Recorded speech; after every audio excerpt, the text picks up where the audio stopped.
শুনেছি বাচ্চার হেলথের জন্য নাকি ডালিয়া ভীষণই ভালো একটা খাবার, তাই আজকে প্রথমবারের মতো পেখমকে আমি ডালিয়ার খিচুড়ি খাইয়েছিলাম।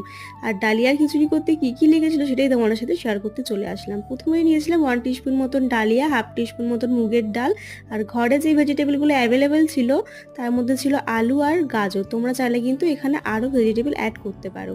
আর সাথে নিয়েছিলাম একটু বাটার। প্রথমে একটা প্রেসার কুকার বসিয়ে নিয়েছিলাম, তার মধ্যে দিয়েছিলাম 1 চামচ মতন বাটার, আর তার মধ্যে দিয়ে দিলাম ধুয়ে রাখা মুগের ডাল, ধুয়ে রাখা ডালিয়া। সেটা দিয়ে একটু ভালো করে ফ্রাই করে নেওয়ার পর তার মধ্যে যে ভেজিটেবলগুলো ছিল আলু আর গাজর সেটা দিয়ে তার মধ্যে একটু নুন আর একটু হলুদ দিয়ে তারপর দিয়েছিলাম সামান্য পরিমাণে একটু মিষ্টি। তোমরা চাইলে সেটা স্কিপ করতে পারো, আর এর সাথে কিন্তু একটু ড্রাই ফ্রুটসও অ্যাড করতে পারো। তারপর এর মধ্যে জল দেওয়ার পর 4-5টা হুইসেল দেওয়ার পর কিন্তু ডালিয়ার খিচুড়ি একেবারে রেডি হয়ে গেছিলো।